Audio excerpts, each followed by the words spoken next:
స్త్రీ ఆధ్యాత్మిక శక్తికి దివ్యవాణి టీవీ ప్రేక్షకులకందరికీ స్వాగతం. ఈరోజు ప్రాకారమెక్కిన ఆబేలు వనిత అనే బాధ్యత కలిగిన ఒక స్త్రీని గురించి మనం ధ్యానించబోతున్నాం.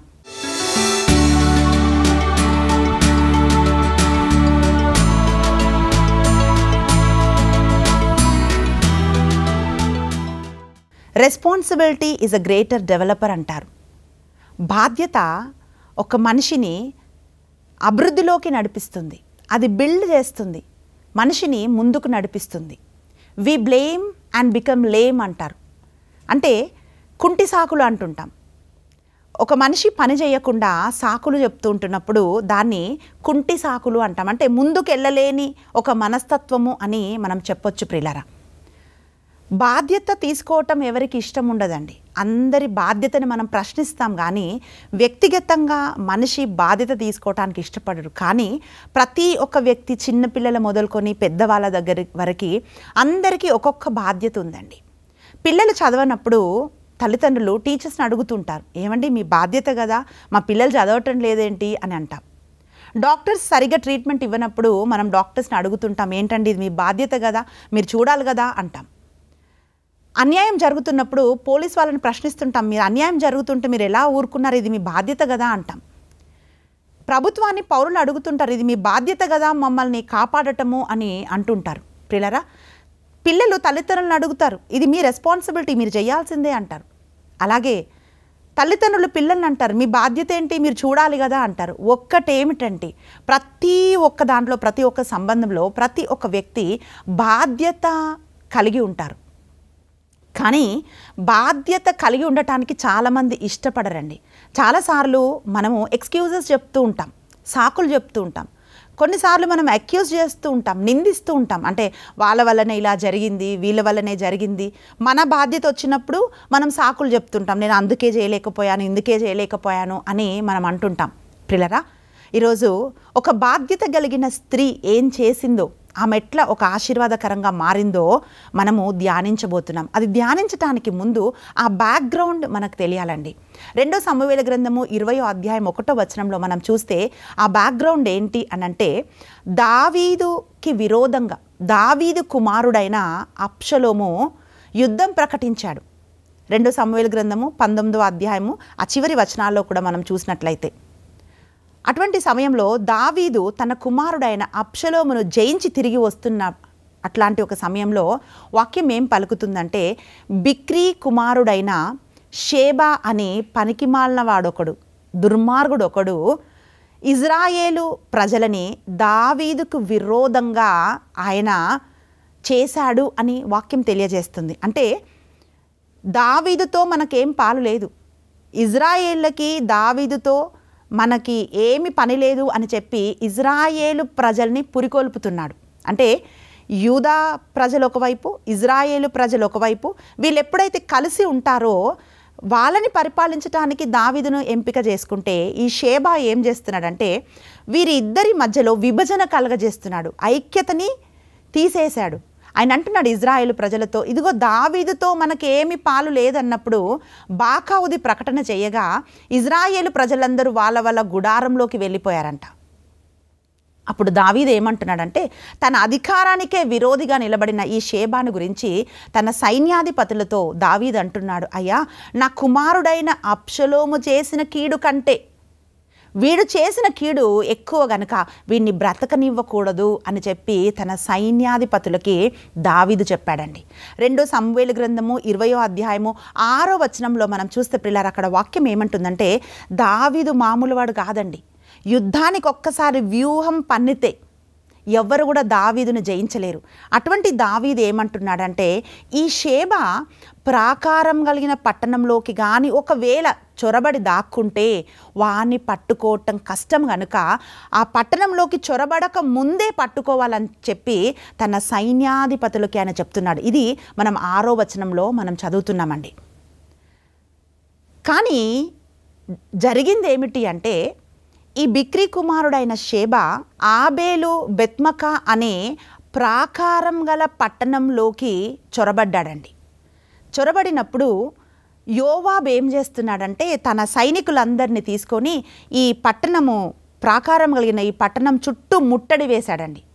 ముట్టడి వేసి ఆ సిటీ, ఆ పట్టణం యొక్క పరిస్థితి ఏమిటి అంటే చూడండి, ప్రాకారం అంటే ఒక చిన్న చిన్న మనం కట్టుకుంటున్న కాంపౌండ్ వాల్స్ కాదండి.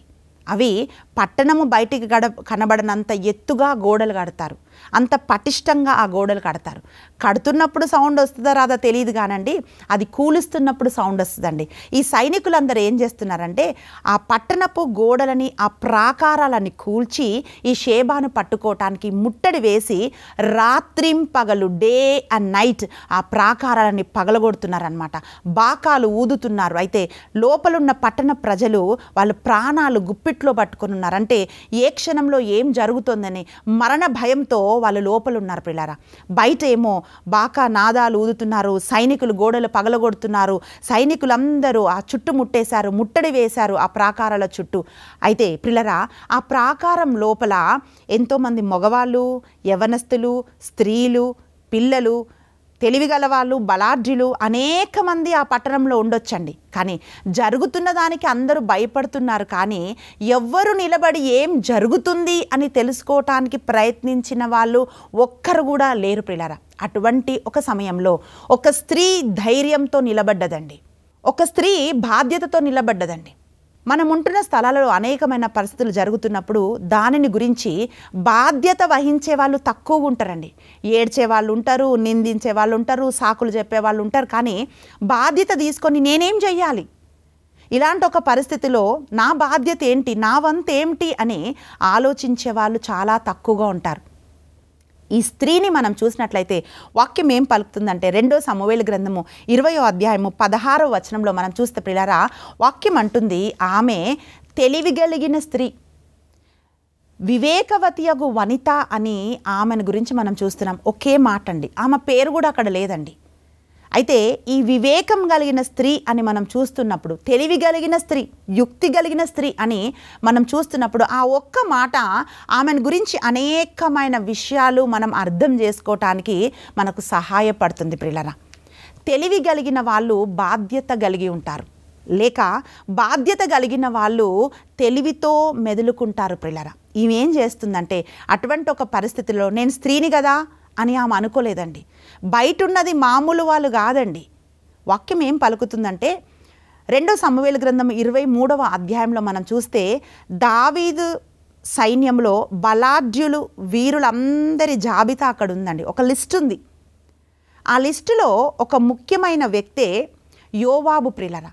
ఈ యోవాబుకు ఇవ్వబడిన బాధ్యత ఏంటంటే ఈ షేబాను పట్టుకోవాలి. అతను ఒక పని తలపెట్టాడంటే శత్రువులు గడగడలాడాల్సిందే. అట్లాంటి ఒక వ్యక్తి బయట ముట్టడి వేసి ఉన్నాడు. అయితే ఈ స్త్రీ ఏం చేస్తున్నదంటే ఆ ప్రాకారాల పైకెక్కింది. హల్లెలూయా.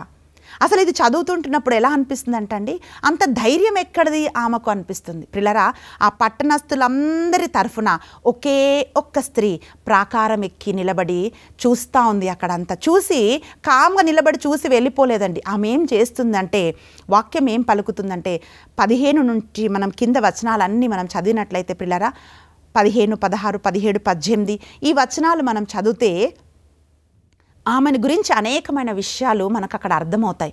ఆమె ఏమంటుందంటే ఆ సైనికులతో, అయ్యా, దావీదు సైన్యాధిపతి అయిన యోవాబు ఎక్కడున్నారో ఒక్కసారి పిలుస్తారా, నేను ఆయనతో మాట్లాడాలి అని చెప్పి ఆమె వాళ్ళని పిలుస్తూ ఉంది. పిలిచినప్పుడు ఆయన అంటున్నాడమ్మా, నేనే యోవాబును, ఏంటి చెప్పమని ఆ సైన్యాధిపతి ఆమెను అడిగినప్పుడు ఆమె ఏమంటుందంటే, వాక్యం అంటుందండి 2 సమూయేలు గ్రంథం 20వ అధ్యాయము 17వ వచనంలో మనం చూస్తే ఆయన అంటుంది, అయ్యా, నీవు యోవాబు, నీ గురించి మేము విన్నాం, నువ్వు దావీదు బలాఢ్యులలో ప్రముఖుడివి, ముఖ్యమైన వాడివి, నువ్వు ఇజ్రాయేలు ప్రజల తరఫున నిలబడి యుద్ధం చేసేవాడివి అని నేను విన్నాను కదా. అయితే నీ దాసురాలని నేను నీతో ఒక్కసారి మాట్లాడొచ్చా అని చెప్పి ఆమె ఆయనను అడుగుతా ఉంది. ప్రియులరా, ఎవరైతే బాధ్యత కలిగి ఉంటారో, ఎవరైతే తెలివి కలిగి ఉంటారో వాళ్ళ మాట మృదువుగా ఉంటుంది. సామెతల గ్రంథం 15వ అధ్యాయం 1వ వచనంలో వాక్యం ఏం పలుకుతుందంటే, మృదువైన మాట కోపాన్ని చల్లారుస్తుంది అని మనం చూస్తున్నాం. మొదటి పేతురు రాసిన లేఖ 3వ అధ్యాయము 6వ వచనంలో శారా తన భర్తను ఏమంటుందంటే, యజమానుడా అని సంబోధిస్తుందంట. పిల్లరా, తెలివి కలిగిన వాళ్ళ సంబోధన, వాళ్ళ మాట తీరు వేరే ఉంటుంది. వాళ్ళ మాటలో గర్వం ఉండదండి, మృదువుగా వాళ్ళు మాట్లాడతారు. మాటనే కోపాన్ని చల్లారుస్తుంది, సమాధానం చేస్తుంది, మాటనే గొడవలు కలగజేస్తుంది. ఈ స్త్రీ మాటలో ఆ సంబోధించే విధానంలో ఆ సైన్యాధిపతి ఒక స్త్రీతో మాట్లాడవలసిన అవసరం లేదండి. కానీ ఆయన ఏమంటున్నాడంటే, అమ్మా ఏంటి నువ్వు మాట్లాడమని చెప్పి ఆమెకు అనుమతిస్తున్నాడు. అంటే తెలివి కలిగిన స్త్రీ మొట్టమొదటిగా బాధ్యత కలిగి ఉందండి. తెలివి కలిగిన స్త్రీ రెండోదిగా మనం ఏం చూస్తున్నామంటే గౌరవంగా మృదువుగా ఆమె మాట్లాడుతుంది, అంటే రెస్పెక్ట్ఫుల్గా ఆమె మాట్లాడుతుంది. మూడవదిగా మనం చూసినట్లయితే వాక్యం ఏం పలుకుతుందంటే 2 సమూయేలు గ్రంథము 20వ అధ్యాయము 18-19 వచనాలు మనం చూస్తే వాక్యం ఇలా తెలియజేస్తుంది ప్రియులారా. ఆమె అంటుంది, అయ్యా నీకు తెలియదా, ఆబేలు అనే ఈ స్థలము మామూలు స్థలం కాదు, ఇది యావే యొక్క స్వాస్థ్యము, ఇది ఒక ప్రముఖమైన పట్టణము, ఇది మాతృ నగరము. ఇక్కడికి ఏ కష్టం ఉన్న వాళ్ళైనా సరే ఇక్కడికి వచ్చినప్పుడు వాళ్ళకు సమాధానం దొరుకుతుంది. ఒక దిశ లేని వాళ్ళు ఇక్కడికి వస్తే వాళ్ళకు దిశ వస్తుంది. కలవరంతో ఉన్న వాళ్ళు సమాధానం పొందుకుంటారు. వివాహంలో సమస్యలు ఉన్న వాళ్ళు ఇక్కడికి వస్తే వాళ్ళకి అన్ని సమస్యల నుంచి వాళ్ళకు పరిష్కారం వస్తుంది. అయితే అనేక మందికి పరిష్కారం ఇచ్చే ఈ స్థలం అంటే మాతృనగరం ఒక ఇంపార్టెంట్ ప్రామినెంట్ ప్లేస్ అన్నమాట. ఇది యావే స్వాస్థ్యము కదా, ఇది ఆయన ఏర్పాటు చేసుకున్న స్థలము కదా, శాంతికి నిలయం కదా, అనేక మంది ఇక్కడికి వస్తారు కదా, మరి ఇటువంటి ఒక స్థలాన్ని నీవు నాశనం చేయటము, లయం చేయటము, నిర్మూలన చేయటము ఇది నీకు తగునా అని చెప్పి ఆమె ఆయనను అడుగుతూ ఉంది. ప్రియులారా, మనం వాక్యంలో మనం ఏం చూస్తున్నామంటే ఆమె ఆయనని క్వశ్చన్ చేస్తుంది, ఇది నీకు తగునా అయ్యా అని అడుగుతున్నప్పుడు ఆయన ఏమంటున్నాడంటే, అమ్మా నేను ఈ పట్టణాన్ని నాశనం చేయటానికి నేను రాలేదు. నేను ఎందుకు వచ్చాను అంటే షేబా అనే ఒకడు దావీదు రాజుకు ద్రోహం చేసిన వాడు, అంటే రాజద్రోహి ఈ పట్టణంలోకి చొరబడ్డాడు కనుక అతన్ని మీరు పట్టిస్తే నేను ఇక్కడి నుంచి వెళ్ళిపోతాను అని చెప్పి ఈ యోవాబు చెప్తున్నాడండి. ప్రియులారా, ఈరోజు మన పరిస్థితి కూడా ఇలా ఉండొచ్చు. ఎలాగైతే ఆ పట్టణము అన్ని వైపుల నుంచి ముట్టడి వేయబడ్డదో అన్ని దిశల నుండి నీకు ఒకేసారి సమస్యలు వచ్చిండొచ్చు. అది మీ పిల్లలు, ఆర్థిక ఇబ్బందులు, అనారోగ్యము, ఉద్యోగంలో సమస్యలు, వ్యాపారంలో సమస్యలు, మనశ్శాంతి లేక, అప్పటి వరకు మిత్రులుగా ఉన్న వాళ్ళు సడన్గా శత్రువులు అయిపోయి నీకు సమస్యలు క్రియేట్ చేస్తూ ఎవరిని నమ్మాలా ఎవరిని నమ్మొద్దా అని అలాంటి ఒక సిచ్యువేషన్లో నువ్వు ఉన్నావేమో ప్రియబిడ్డ. క్రీస్తు విరోధి అయిన అపవాది నీ గృహంలో చొరబడి ఉన్నాడేమో, నీ సంఘంలో చొరబడి ఉన్నాడేమో, మీ సంబంధాల మధ్య చొరబడి ఉన్నాడేమో. అటువంటి ఒక సమయంలో ఇది జరుగుతుందిలే నా కర్మ అని చెప్పి ఆమె కూర్చోలేదండి. ఆమె ఏం చేస్తుందంటే ఈ మరణము నా కుటుంబాన్ని తాకడానికి వీలు లేదు, నా కుటుంబం పాడైపోవడానికి వీలు లేదు, నా నగరంలో ఉన్న వాళ్ళు ఎవరు కూడా ప్రమాదానికి గురవటానికి వీలు లేదు అని చెప్పి ఒకే ఒక్క స్త్రీ నిలబడ్డది. ప్రియబిడ్డ, ఈరోజు నీవు కూడా ఈ స్త్రీలాగా ధైర్యం వహించాలి. అన్నీ అంటే చాలామంది ఏమనుకుంటారంటే ఎందుకు జరిగిందని ఆలోచించరండి. ఎంతసేపు అలా అయింది ఇలా అయింది అని మాట్లాడడం తప్ప ఎందుకు జరిగింది, దీనికి పరిష్కారం ఏమిటి అని వాళ్ళు ఆలోచించరు. ఈ స్త్రీ పరిష్కారం కొరకు ప్రాకారం ఎక్కింది. ఈరోజు చాలామంది కుటుంబాలను వీధిలో వేసుకుంటారండి, కానీ ఆ సమస్యలకు పరిష్కారం చేసుకుందామని ఆలోచించట్లేదు మనుషులు. ప్రియబిడ్డ, ఈమె పరిష్కారం ఏంటి అని ఆయన అడిగినప్పుడు ఆ దావీదు సైన్యాధిపతి ఆమెకు ఒక పరిష్కారాన్ని చెప్తున్నాడు. ఆ పరిష్కారం ఏమిటంటే, అమ్మా ఆ షేబాని మాకు పట్టిస్తే మేము ఈ ప్రాకారాలను మేము పాడు చేయము, మేము యుద్ధం చేయము, మేము ఏం చేయము, మేము వెళ్ళిపోతాం అన్నప్పుడు ఆమె ఏమన్నా తెలుసా, ఒకే ఒక మాట, చిత్తము, వాడి తల నరికి ప్రాకారం నుంచి మేము పడవేస్తాము అన్నది. ప్రియులారా, నో కాంప్రమైజ్ విత్ డెవిల్ అంటే ఒక సాతాన్తో సంధి చేయలేదండి. ఇంకొక మాట లేదు, ఓహో ఇదా కారణము, అయితే మీరు ఇక్కడే ఉండండి, మీరు ఈ ప్రాకారాలను ముట్టుకోవద్దు, దీన్ని పగలగొట్టొద్దు. నెక్స్ట్ ఏంటంటే ఆ షేబా తల ప్రాకారం పైనుంచి, అంటే మేము డోర్లు ఓపెన్ చేసి మేము ఇస్తాము అవి ఏం చెప్పలేదు. ఆమె ఏమంటుందంటే ప్రాకారాలపై నుంచి షేబా తలని మేము ఇసిరివేస్తాము అని చెప్పి ఆ సైన్యాధిపతితో చెప్తుంది. ఎంత ధైర్యం అండి, ఎంత విశ్వాసము ప్రియులారా. ప్రియబిడ్డ, ఈరోజు చాలామంది కుటుంబాల్లో ఈరోజు మన ఈ ప్రోగ్రాం యొక్క పేరేమిటంటే స్త్రీ యొక్క ఆధ్యాత్మిక శక్తి. అంటే నేనేం చేయలేను, నేను స్త్రీని కదా, నాకు చదువు రాదు, నేనేం చేయగలను, నాకు డబ్బులు లేవు, నేనేం చేయగలను అని అనుకుంటారు. ఈమెకు కూడా ఇవన్నీ ఏం ఉన్నాయో లేదో బైబిల్లో ఇవన్నీ ఏం రాయబడలేదండి. కానీ ఆమెకున్న ధైర్యం, ఆ ధైర్యం ఎక్కడదండి? ప్రభువులో తను ఉంది కనుక ఆ ధైర్యం ఆమె కలిగి ఉంది. ప్రియబిడ్డ, ఈరోజు ప్రభువులో నీవు ఉంటే డబ్బు కంటే అధిక శక్తి, చదువు కంటే అధిక శక్తి నువ్వు కలిగి ఉన్నావని ఈరోజు గ్రహించాలి. ఈమె ఏమంటుందంటే ఈమెకి వాక్యం తెలుసండి. ప్రియ సహోదరి, ప్రియ సహోదరుడు, ఆమె అంటుంది ద్వితీయోపదేశకాండము 20వ అధ్యాయము 10వ వచనంలో వాక్యం ఏమంటుందంటే, ఏ పట్టణంపైకైనా యుద్ధానికి ఎవరైనా వచ్చినప్పుడు ఆ పట్టణంలో ఉన్నవాళ్ళు సంధి చేయటానికి వాళ్ళు ముందుకు వచ్చినప్పుడు శాంతి ఒప్పందం చేయాలి అని ఆమెకు తెలుసు. అందుకనే ఆ సైన్యాధిపతి అయిన యోవాబుతో ఆమె అంటుంది, మీరేం చెయ్యొద్దండి, నేను మీకు కావలసిన వ్యక్తి తలను బయటికి మేము పారవేస్తాం, ఈ పని మేము చేస్తామని చెప్పి ఆ స్త్రీ చెప్తుంది. అంటే ఆమెకు వాక్యం తెలుసండి, ఆమెకు వాక్యం తెలుసు. అందుకనే ఒప్పందం చేసుకోవడానికి ఆమె వచ్చింది. ఏం ఒప్పందము? శాంతి ఒప్పందం. ప్రియబిడ్డ, బైబిల్లో వాక్యం ఏమంటుందంటే దేవుని యందు భయభక్తులే జ్ఞానానికి మూలము అంటుంది. ఈమె జ్ఞానం కలిగిన స్త్రీ, తెలివి కలిగిన స్త్రీ అని అంటుంది. అంటే ఈమె జ్ఞానం ఎక్కడ ఇమిడి ఉందంటే ఈమె కలిగి ఉన్న దైవ భక్తిలో ఈ జ్ఞానం ఇమిడి ఉందండి. అందుకనే ఆమె విశ్వాసంలో ఉంది. ఆ విశ్వాసం ఎవరిలో ఉంది? తన దేవునిలో ఆమెకు విశ్వాసం ఉంది. అందుకే ఆమె ఏమంటుందంటే, ఇక నేను వెళ్ళి అతన్ని తలను తీసుకొని వస్తానని చెప్పి ఆమె తిరిగి వెళ్ళింది. వాక్యం ఏమంటుందంటే ప్రియులారా, 2వ సమూయేలు గ్రంథము 20వ అధ్యాయము 21వ వచనం మనం చూసినట్లయితే, యోవాబు ఇచ్చిన జవాబుకి దావీదుకి ద్రోహం చేసిన వాడు, అంటే రాజద్రోహి అని షేబాకు పేరు. ఈరోజు ప్రియబిడ్డ, క్రీస్తు విరోధి అయిన సాతాను నీ కుటుంబంలో చొరబడి నీ కుటుంబాన్ని నాశనం చేస్తూ ఉంటే చాలామంది ఏం చేస్తారంటే కాంప్రమైజ్ అయిపోతుంటారు. కానీ ఈమె ఏమంటుందంటే, నేను ఒక్క నిమిషం నాకు టైం అని చెప్పి ఆమె తిరిగి ఆ గ్రామంలోకి వెళ్ళిందండి, ఆ పట్టణంలోకి వెళ్ళింది. ప్రియులారా, వెళ్ళి ఆమె వాళ్ళందరికీ ఏం చెప్తుందంటే, షేబా ఇక్కడ ఉన్నాడు గనుకనే మన పట్టణానికి ఈ ఆపద కలిగింది, వాడి తలను నరికి ఈ ప్రాకారం పైనుంచి మనం పడేయాలని చెప్పి ఆ గ్రామస్తులందరినీ ఒక స్త్రీ ఒప్పించిందండి. మీరు ఒక్కసారి ఇది ఊహించుకోండి, ఇది మీరు ఆలోచించండి. ఎంత ధైర్యంతో ప్రాకారం ఎక్కింది, ఆ సైన్యాధిపతితో మాట్లాడింది, మళ్ళీ తిరిగి వచ్చి ఆ పట్టణస్థులందరితో ఆమె మాట్లాడింది, వాళ్ళందరినీ ఒప్పించింది. వాక్యంలో మనం ఏం చూస్తున్నామో తెలుసా? ఎప్పుడైతే ఆమె ఈ మాట ఆ పట్టణస్థులతో మాట్లాడిందో షేబా తల నరకబడ్డది. ప్రియులారా, షేబా తల నరికివేయబడ్డది. వాక్యం ఏమంటుందో తెలుసా? 20వ అధ్యాయము 21వ వచనం మనం చూసినట్లయితే వాక్యం ఇట్లా అంటుంది.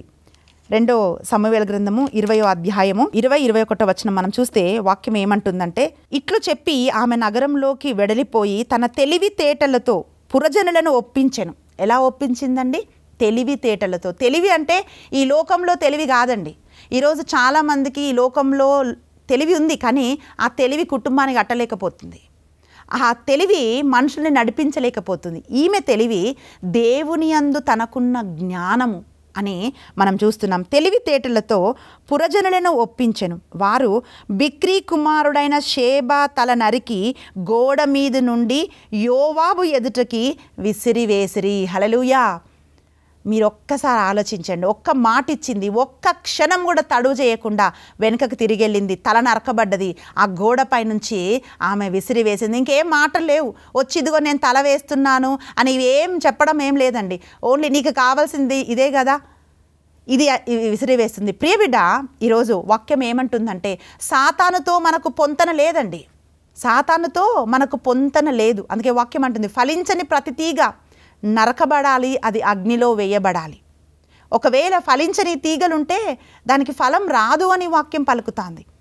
దేవుడికి సంబంధం లేనివి ఏవి కూడా మన కుటుంబంలో ఉండడానికి మనము అనుమతించొద్దు ప్రియులారా, అనుమతించకూడదు. అవన్నీ ఎప్పుడైతే మనం తీసేస్తామో అప్పుడే మన కుటుంబం కట్టబడుతుంది. వాక్యం ఏమంటుందంటే, వెంటనే యోవాబు బాకా నూదెను, అతని అనుచరులు పోరు చాలించి తమ తమ గుడారములకు చేరుకొనిరి. అంటే ఇక గుడారంలోకి వాళ్ళు వెళ్ళిపోయారంట, పోరు ఆగిపోయిందంట. ప్రియబిడ్డ, ఇక్కడ మనం చూస్తున్నాం ఏమిటి అంటే, ఒకే ఒక స్త్రీ బాధ్యత కలిగి వీటన్నిటినీ ఆమె చేసింది. ప్రియబిడ్డ, ఈరోజు సాతాను నీతో పోరాటం చేస్తున్నాడా? నీ బిడ్డలతో పోరాటం చేస్తున్నాడా? నీ సంఘంలో పోరాటం చేస్తున్నాడా? చాలాసార్లు జరుగుతున్న పరిస్థితుల గురించి కూర్చొని మాట్లాడుకునే వాళ్ళు చాలామంది ఉంటారండి. డిస్కషన్ చేస్తూ ఉంటారు, ఈమెతో ఆమెతో వాళ్ళతో వీళ్ళతో ఇలా మాట్లాడుతూ ఉంటారు. కానీ నేనేం చెయ్యాలి అని ఆలోచించే వాళ్ళు చాలా తక్కువ. ప్రియులారా, బాధ్యత వహించాలి. ఎవరు ఏం చేస్తున్నారని కాదు, నేనేం చేస్తున్నాను, నా వంతు ఏంటి, దేవుడు నన్ను ఎందుకు పిలిచాడు, దేవుడు ఎందుకు ఈ కుటుంబంలో నన్ను పెట్టాడు, దేవుడు ఎందుకు ఈ ఉద్యోగంలో ఇట్లాంటి ఒక సిచ్యువేషన్స్లో ఇట్లాంటి పరిస్థితుల్లో నన్ను పెట్టాడు అని చెప్పి మనం ఆలోచించాలి. దేవుడిలో నీవు ఉంటే దేవుడు నీకు ధైర్యం ఇస్తాడు అన్నిటినీ జయించటానికి, పోరాడటానికి. ఈ స్త్రీ తెలివి వల్ల, ఈమె తీసుకున్న బాధ్యత వల్ల ఆ పట్టణమంతా కాపాడబడ్డది. ఆమె పేరు బైబిల్లో రాయబడ్డది. బైబిల్ ఏం చెప్తుంది తెలుసా? తెలివి కలిగిన స్త్రీ అని ఆమెను బైబిల్ సంబోధిస్తుంది. ప్రియ సహోదరి, ఈరోజు ఇదే జ్ఞానం దేవుడు నీకు ఇస్తాడు, నీ కుటుంబాన్ని, నీ కుటుంబంలో జరుగుతున్న అన్ని సిచ్యువేషన్స్ని నువ్వు జయించటానికి. బాధ్యత వహించాలి అని బైబిల్ చెప్తా ఉందండి. కళ్ళు మూసుకుందాం, ప్రార్థన చేద్దాం, ఒక్క నిమిషం మనం ఆలోచిద్దాం. దేవుడు నాకు ఇచ్చిన బాధ్యతను నేను సరిగ్గా నిర్వహిస్తున్నానా, అలా నేను నిలబడ్డానా లేదా? మనం ఆత్మ పరిశీలన చేసుకుందాం. ఒక సంఘములో దేవుడు నీకు ఇచ్చిన బాధ్యత, ఒక దేవుని బిడ్డగా దేవుడు నీకు అభిషేకం ఇస్తే అభిషేకానికి బాధ్యత ఉందండి. అందుకే దేవుడు అభిషేకిస్తాడు. అది నేను చేస్తున్నానా లేదా అని మనం ఆలోచించాలి. కళ్ళు మూసుకుందాం, ప్రార్థిస్తాం. స్తోత్రము నాయన, ఘనుడా, పరిశుద్ధుడా, ఈ సమయాన్ని మీకు అర్పిస్తున్నాం. అయ్యా, ఎవరెవరైతే ఈ సమయంలో ప్రార్థనలో ఏకీభవిస్తున్నారో వారందరినీ కూడా నీ పాద సన్నిధిలోకి నేను సమర్పిస్తూ ప్రార్థిస్తున్నాం. ప్రభా, నా బాధ్యత ఏంటి? దేవుడు నన్ను ఎందుకు పిలిచాడు? ఎందుకు ఈ స్థలంలో దేవుడు నన్ను పెట్టాడు? ఎందుకు ఈ పరిస్థితిలో దేవుడు నన్ను పెట్టాడు? ఎందుకు దేవుడు నన్ను అభిషేకించాడు అని ప్రభా ఆలోచిస్తూ ఉండగా నీవు ఒక్కొక్కరికి ఒక్కొక్క బాధ్యత నువ్వు ఇచ్చావయ్యా. ఆ బాధ్యతలను చేపట్టి నీ నామంలో నిలబడడానికి ప్రభా ప్రతి ఒక్క బిడ్డను ఈరోజు మీరు అభిషేకించమని అడుగుతున్నాం నాయన. మా బాధ్యతలు మేము నిర్వర్తించటానికి కావలసిన కృపను మీరు అనుగ్రహించమని అడుగుతున్నాం. నీ కృపనే మమ్మల్ని బలపరుస్తుంది, నీ కృప మమ్మల్ని నడిపిస్తుంది ప్రభా. ఎన్ని రోజులు ఈ కష్టం అని చెప్పి కష్టాలలో ఇక నా జీవితం ఇంతే అని కన్నీరు గారుస్తున్న వాళ్ళందరినీ ఈరోజు మీరు బలపరచండి ప్రభా. ప్రాకారం ఎక్కిన స్త్రీలాగా ఒక్కొక్కరు వారి కుటుంబాల కోసం, సంఘాని కోసం ప్రభా నిలబడువారుగా నాయన మీరు అభిషేకించమని అడుగుతున్నాను. ఈ వాక్యం వింటుండగా ప్రభా ఒక్కొక్కరి మీదకి నీ అభిషేకం దిగివచ్చునుగాక, నీ ఆత్మ కృమ్మరించబడునుగాక నాయన. బాధ్యతను తప్పుకొని పరిగెడుతున్న వారు బాధ్యతతో నింపబడుదురుగాక నాయన. తండ్రిగా, తల్లిగా ప్రభా, బిడ్డలుగా, అయ్యా సేవకులుగా ఒక్కొక్కరికి నీవు ఇచ్చిన బాధ్యత నిర్వర్తించటానికి నాయన ప్రతి బిడ్డని ఈరోజు మీరు అభిషేకించి నడిపించమని యేసుక్రీస్తు అతి బలమైన నామమున ప్రార్థించి అడిగి వేడుకుంటున్నాం తండ్రి. ఆమేన్. దేవుడు మిమ్మల్ని ప్రేమిస్తున్నాడు. God bless you.